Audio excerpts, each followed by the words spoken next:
ډېر پخوا زمانه کې په یو لرې ښار کې دوه وروڼه اوسېدل. د مشر ورور نوم قاسم و او د کشر ورور نوم علي بابا و. دواړه په ماشومتوب کې یو ځای لوی شوي وو، خو قسمت د دواړو لارې جدا کړې.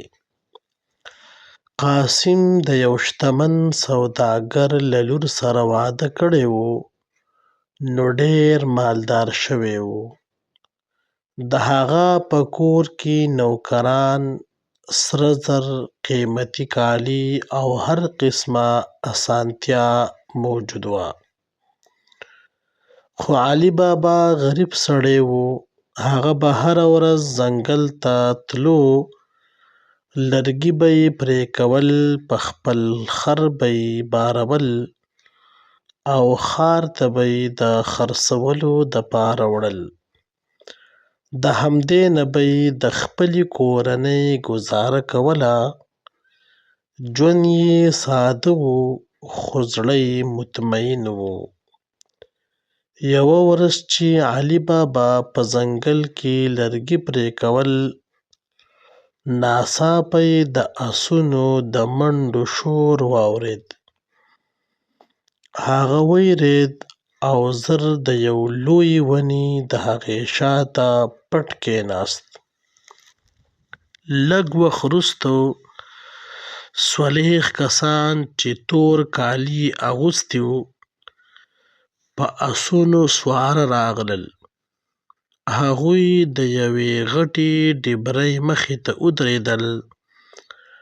د هغوی مشر مخې ته راغی او په لوړ اواز یې وویل: خلاص شه سیم سیم. ناڅاپه ډبرې دوه ټوټې شوه او یو پټه دروازه ښکاره شوه.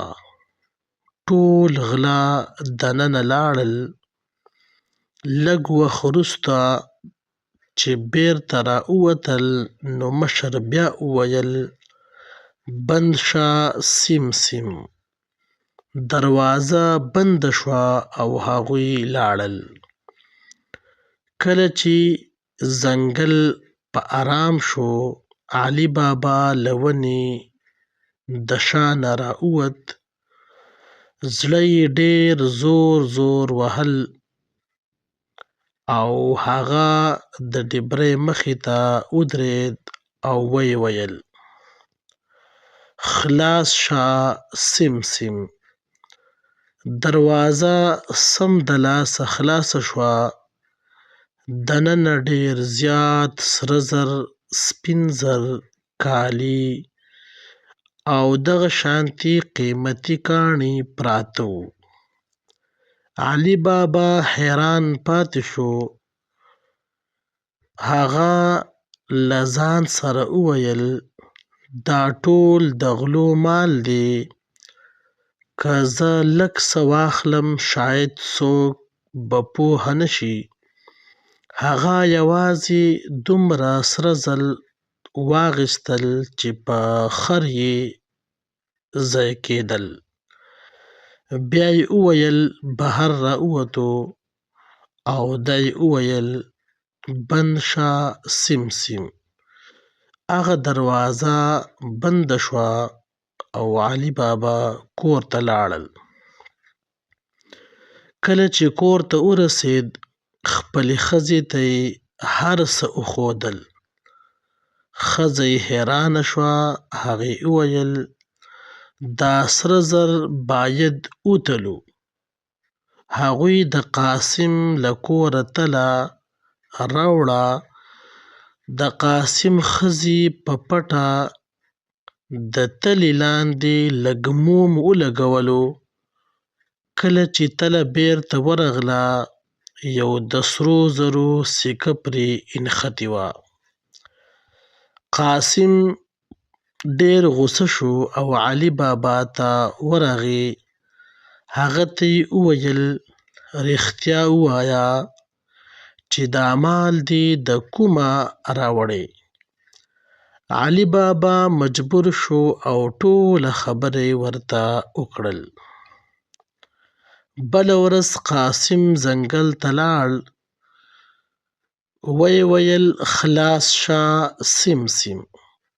دروازه خلاصه شوه، هغه دننه لاړ او ډېر زیات مال یې راټول کړل.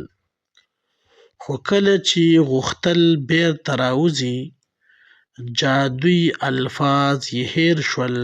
هغه وویل خلاص شه غنم، خلاص شه جوار، خو دروازه خلاصه نه شوه.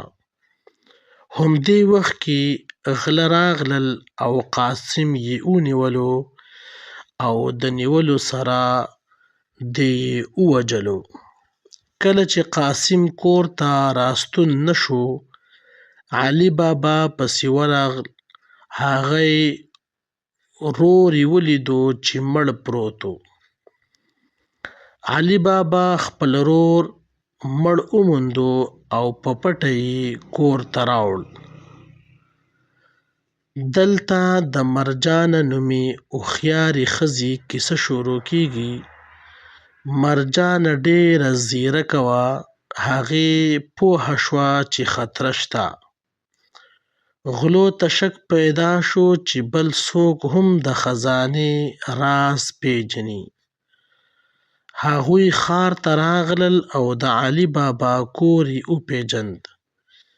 یو غل په دروازه نښه وکړه، خو مرجانه دا ولیدل او د نورو کورونو په دروازو یې هم هغه نښه وکړه. غله ګډوډ شول او ناکام لاړل. وروسته د غلو مشر د تیلو په لوی مټو کې خپل ملګري پټ کړل او د میلمه په نوم د علي بابا کور ته راغی. مرجانه شکمنه شوه. هغې په مټو کې وکتل او غله یې ولیدل. هغې په هوښیارۍ سره ګرم تیل په مټو کې واچول او ټول غله یې ختم کړل. مشر وتښتېد، خو وروسته بیا د سوداګر په بهانه راغی. مرجانه هغه وپیژند او په مناسب وخت کې هغه هم ووژلو.